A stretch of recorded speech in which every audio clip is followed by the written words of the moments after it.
Olá, amigos. Esta é a primeira edição do programa O que diz Allan Kardec. Estará conosco nesta série nosso companheiro Milton Filipelli. Tudo bem, meu amigo Milton? Tudo bem, Coelho. Estamos aqui prontos para mais um programa novo, que vai tratar de assuntos ligados à doutrina espírita. Ou seja, o espiritismo, o que comenta sobre os fatos e assuntos que estão percorrendo aí a mídia nacional e internacional. E para isso, nós nos basearemos nas informações que traremos aqui em nosso programa, nas obras de Allan Kardec. O que diz Allan Kardec em suas obras a respeito desses temas os quais abordaremos. E por que nós resolvemos fazer este novo programa, meu amigo Milton? Olha, Coelho, existem assuntos que são veiculados ou por intermédio de jornais, revistas, boletins, internet, canais de televisão, expositores espíritas, instrutores espíritas em salas de aula, livros que são escritos, portanto, por escritores encarnados e escritores desencarnados também. Então, é um universo de temas que nós temos aí que gostaríamos de abordar, mas de acordo com o que Allan Kardec confronta com essas ideias. Iniciaremos falando dessas obras todas, mas seria importante que falássemos um pouquinho dos livros de Allan Kardec para aquele que não conhece a doutrina espírita, está tendo os primeiros contatos, as primeiras informações. Kardec, na sua obra, a sugestão dele próprio, Milton, é que os iniciantes começassem pela leitura do livro O que é o Espiritismo, é isso mesmo? Exato. Allan Kardec fez uma sugestão muito oportuna quando, logo após ter escrito o Livro dos Espíritos. Ele idealizou uma pequena obra, quase que um opúsculo, que ele publicou em Paris, e sugere que esse livro, que tem o título O que é o Espiritismo, seja lido em primeiro lugar. Por quê? Porque nessa obra ele faz a apresentação das ideias espíritas, muito ligeiramente, sutilmente. Ele compõe ali um quadro de alguns personagens e provoca entre eles um diálogo. Logo, é uma obra criada exclusivamente para fazer uma apresentação sobre a doutrina dos espíritos, seus fundamentos, suas ideias, suas propostas aqui no mundo. É um trabalho bastante interessante. Então, esse é o primeiro livro que nós recomendamos para você que está tomando contato pela primeira vez com este assunto espiritismo. Leia o que é o espiritismo. Nós lembramos que algumas edições deste livro aqui no Brasil também está composta com outras obras, o Espiritismo na sua mais simples expressão e manifestações práticas, né, que são outras duas obras não tão conhecidas de Kardec, mas que são interessantes para aqueles que querem tomar contato, né, Milton, com a doutrina espírita. Então, algumas edições, algumas editoras aqui no Brasil se preocuparam, junto a esta obra, O que é o Espiritismo, de incluir essas duas outras obras de Kardec que não são tão conhecidas, mas que têm um conteúdo também bastante útil para aquele que queira conhecer ou tomar o primeiro contato com a doutrina espírita. É isso? Exato. Olha, Allan Kardec escreveu, então, o Livro dos Espíritos. E essa obra ela é resultado de um trabalho de observação, de experimentação e de coleta de informações que Allan Kardec promoveu lá em Paris, a partir de 1856. Então, ele reuniu todo esse material e pôde fazer um trabalho de sistematização, de classificação, porque ele era um pedagogo, um professor. Então, para ele não foi difícil realizar esse trabalho de compêndio de todo aquele material. Dizer que tudo isso foi feito sob a observação de comunicações de espíritos através de médiuns, muitos médiuns, e que depois Allan Kardec fez essa reunião e classificação. Coisa muito interessante. A primeira vez que Kardec publica o Livro dos Espíritos, ele o publica com 501 perguntas e respostas.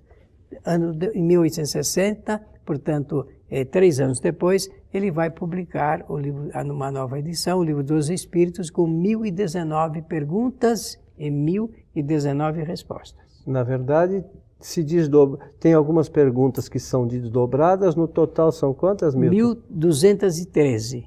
Perguntas e respostas. O Milton salientou uma coisa que é muito importante.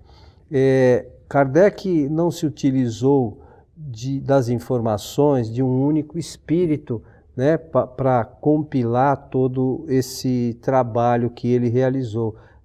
Ele, segundo consta, consultou, teve a informação de mais de 1000 médiuns. Não é isso? Ele relata milhares de espíritos, né? Na primeira parte, ele se apoiou no trabalho de 10 médiuns principais, mas depois, nas edições seguintes, o assunto foi se desenvolvendo.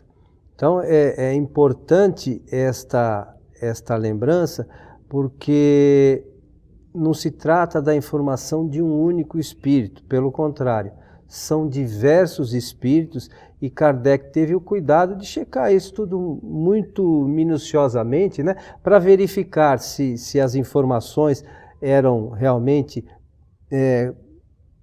embasadas, se elas tinham as fontes diversas traziam as mesmas informações, né, Milton, para não correr o risco de levar ao público uma doutrina nova que fosse distorcida por informações de um único ou 2 ou 3 espíritos unicamente, né? Olha, o que ele diz é assim, logo depois que começou a fazer as observações, porque ele era um cético nesse assunto, realmente não tinha nenhuma ideia de que os espíritos poderiam se comunicar. Primeiro foi aquele trabalho através das mesas girantes lá em Paris, e ele, investigando, ele pôde chegar à conclusão de que a mesa por si não se move, o que movimentava a mesa eram os espíritos, inteligências fora da matéria. Descobriu depois que os espíritos poderiam fazer isso através de uma combinação de uma matéria, de um tipo de matéria que chamou de fluidos. Nós vamos ter oportunidade futuramente de conversar a respeito disso. Então esse passo ele é muito importante, porque a seguir ele teve que responder essa pergunta: merece crédito o que os espíritos escrevem através de médiuns ou dos médiuns propriamente dito? Isso é uma coisa importante. Para dar foro de credibilidade, ele adotou então esse critério que em estatística chama-se critério da universalidade. O controle universal, né? O controle universal, que é a mesma coisa, significa a mesma pergunta que ele formulava para um médium, ele formularia para dezenas de outros. E ele foi dando crédito às perguntas, às respostas concordantes entre si. Então, Kardec teve este cuidado para que não fosse, como dissemos, levada a público uma nova doutrina com distorções, né? Ele fez algumas alterações, como você mencionou, do lançamento do primeiro livro dos Espíritos, né? E depois, na segunda edição, já veio com mais uma quantidade de perguntas, mas sempre com o mesmo cuidado, né? De levar a informação da melhor forma possível. Em seguida, vieram esses livros, né? O que é o Espiritismo. Antes do lançamento do livro dos médiuns, né? Ele lançou esse livro, que é o Espiritismo, para dar essa ideia geral da doutrina, é isso mesmo? É isso mesmo, isso mesmo. Uma apresentação do Espiritismo. Eu penso que Allan Kardec tomou o cuidado de atender sempre à expectativa geral, que é essa de ter noções práticas, né? Da doutrina. Então essa obra veio com muita vantagem atender a essa necessidade. Até hoje é um livro que ele é reproduzido em vários idiomas, principalmente no Brasil, conforme o Coelho disse, várias editoras tomaram o cuidado de reeditar essa obra, que é uma verdadeira apresentação da doutrina. Depois ele escreve o livro dos médiuns, Esse livro ele escreveu com um propósito muito particular, que é ajudar os dirigentes, naquele tempo chamavam-se magnetizadores, e os médiuns, uma verdadeira cartilha, um verdadeiro manual para dar aos médiuns uma condição de cultura doutrinária, porque o médium não pode ser médium sem antes conhecer tudo a respeito de mediunidade. Esse é o pensamento de Allan Kardec, de forma que ele considera e propõe que a mediunidade seja praticada, mas antes de ser praticada, seja conhecida na ala teórica, teoricamente pelos médiuns. Eu gostaria de lembrar também, Milton, que a partir de janeiro de 1858, o Allan Kardec lançou a Revista Espírita, que foi um material também colhido por ele dos espíritos e informações que vieram de outros locais, pelo mundo afora, que chegaram até ele, e ele foi juntando esse material em revista, e hoje nós temos editado no Brasil, são 12 volumes, a partir do ano de 1858, né, cada ano naturalmente com seus 12 volumes, e até 1869. Então são 12 volumes que trazem um conteúdo bastante interessante. Parte deles foi o que Kardec se utilizou, inclusive para as novas obras, né, para a confecção das novas obras, a partir do Livro dos Médiuns, o Evangelho segundo o Espiritismo, a Gênese e o Céu e o Inferno, não é isso? É isso, ele teve a ideia de lançar um jornal para a divulgação das ideias espíritas. E ele então, em uma reunião, faz uma consulta aos espíritos. Olha, estou tendo uma ideia de fazer uma divulgação através de um jornal, o que é que vocês têm a dizer? Não, faça isso que vai ser de grande utilidade. Então ali projetou, desenvolveu o projeto de lançar o jornal. Só que quando ele vai lançar em 1858, no dia 1º de janeiro, ele lança com o nome de Revista Espírita, né? E mais embaixo ele diz, um jornal de estudos psicológicos.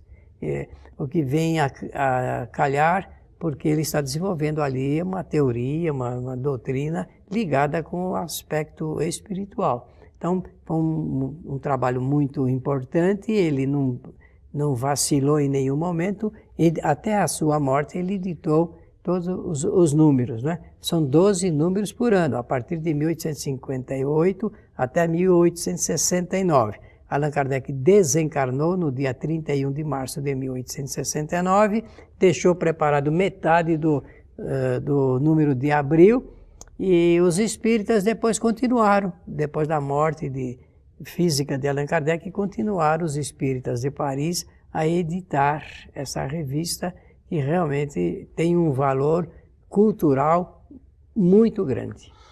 Então agora você que é um estudioso do espiritismo já de longa data, segundo consta, Kardec, ele mesmo dizia que ele não era médium, mas segundo seus estudos, ele era assessorado ou recebia o amparo de muitos espíritos elevados, de diversas linhas de pensamento, mas eram espíritos elevados que auxiliaram Kardec na montagem da doutrina espírita. Kardec não teve a missão como intermediário dos espíritos da maneira como nós conhecemos os médiuns de psicofonia, psicografia, de evidência, de audiência, e nem de efeitos físicos. Mas como toda pessoa tem a mediunidade generalizada, com certeza ele também tinha essa condição de se ligar aos espíritos. Agora, ele realmente não precisou desse recurso, como por vezes os médiuns precisam, para desenvolver intelectualmente o seu trabalho. Agora, você tem razão. Claro que ele era assistido espiritualmente, os espíritos, através do pensamento, o aconselhavam e procuravam, de alguma maneira, de oferecer o seu concurso, o seu trabalho, a sua proteção, para que ele realizasse a contento toda a sua missão. Que não foi fácil, né? Não, foram 14 anos vou usar uma expressão não muito usada para isso, de um ingente trabalho, muito grande, trabalho que exigiu dele esforços grandiosos, né? Porque ele desenvolveu a sua atividade no tempo em que não existia nem caneta tinteiro, era a pena de pato molhada na tinta ali, e ele escrevia milhares de páginas, só para dar uma ideia. Dessa coleção que nós falamos da Revista Espírita, são 4.367 páginas editadas tipograficamente. Agora imagine isso tendo que ser feito um trabalho de lavratura manual, folha por folha, só dessa coleção da Revista Espírita, não é? Fora de outros trabalhos que Kardec realizava, discursos, trabalhos de monografias que ele precisava realizar para poder atender aquilo que ele se propôs. E não tinha tinta, não tinha nada, nem luz elétrica, não tinha absolutamente nada, né? Máquina de escrever, nem computador, nada. Nem nada. Então o trabalho foi árduo, né? Foi por isso que eu usei a palavra ingente. Precisa ter objetivo mesmo para realizar um trabalho dessa monta, muito né? grande, muito grande. Até com algum sacrifício da própria saúde física. Depois, então, Milton, na sequência aí do livro dos médiuns, ele lançou o Evangelho segundo o Espiritismo. Um livro que ele escreveu no silêncio, quando eu digo isso quero dizer sem contar para ninguém, penso que até ocultando da sua própria esposa, na época, e lançou no dia 24 de abril de 1864, e foi um trabalho muito bonito, também como tudo que ele realizou, para fazer um estudo a respeito de ensinamentos morais de Jesus de Nazaré. É um livro que eu considero de oferta no campo da ética e da moral para a humanidade. Não é só para os espíritas, não. Porque contém os ensinamentos de Jesus, morais, né? de Jesus de Nazaré. Está certo que segundo o Espiritismo, né? O próprio nome já diz segundo o Espiritismo, mas o nome em si não quer dizer absolutamente nada, porque o Espiritismo procura trazer as leis naturais, as informações reais, segundo informaram a Kardec os espíritos superiores, que auxiliaram em todo esse trabalho de confecção da doutrina espírita, né, meu? Exato, exatamente. Então, é um livro delicioso de ser lido. A gente fazendo uma atualização de linguagem, porque é escrito em 1864, existem vários espíritos que se comunicaram para dar apoio posterior ao que Kardec se propôs realizar, e eles trazem então aquela condição de linguagem, vou usar aqui a expressão um pouco católica para o gosto do trabalho espírita, mas a linguagem foi essa, e o que nós temos que apurar ali é o conteúdo, aquilo que sobra como grande lição. E depois Kardec editou? Depois vem o livro O Céu e o Inferno, uma obra importante, ela é dividida em duas partes. Na primeira parte, Kardec apresenta o que eu chamo de teologia espírita, não é? Fazendo uma apresentação, aliás, uma contraposição aos ensinamentos da Igreja Católica ensinamentos ligados ao céu, ao inferno e ao chamado purgatório. É realmente um trabalho brilhante de Kardec. E na segunda parte, então, ele apresenta lá cerca de 67 modelos de comunicações de espíritos, durante o decesso deles e depois que eles desencarnaram. E por último ele escreve e publica o livro A Gênese em 1868. Que é um livro também bastante interessante, que nem... as pessoas normalmente não leem muito as obras de Kardec. A Gênese muito menos, que é um livro que precisa ser estudado. Examinar com cuidado. O conteúdo da Gênese é algo maravilhoso para aqueles que querem realmente conhecer a doutrina espírita, né, Milton? Exatamente. Bom, meu amigo Milton. Foi excelente. Demos uma ideia geral dos nossos objetivos com esse novo programa, O que diz Allan Kardec, e na próxima semana esperamos contar com sua audiência para quando iniciaremos, né, a abordagem de alguns temas que, por certo, serão de interesse geral. Suas despedidas, meu caro. Muito obrigado pela atenção de todos, um abraço aqui fraterno e aguardamos para o nosso próximo programa. Lembramos a você que estaremos sempre neste mesmo canal, a princípio na internet, com os nossos programas semanais para o seu conhecimento da doutrina espírita, para tirar dúvidas. Você poderá nos escrever para o site espiritismoagora.com.br. Você tem lá o Fale Conosco, mande suas dúvidas, seus questionamentos, que nós, alguns responderemos por internet, outras vezes abordaremos o tema aqui em nosso programa para esclarecer tudo aquilo que ficar pendente aí nos seus pensamentos. Citando sempre o programa O Que Diz Allan Kardec. Porque nós temos outros programas, é bom fazer a referência a esse novo programa. A você que esteve conosco, o nosso abraço. Esperamos encontrá-los em muito breve. Até lá.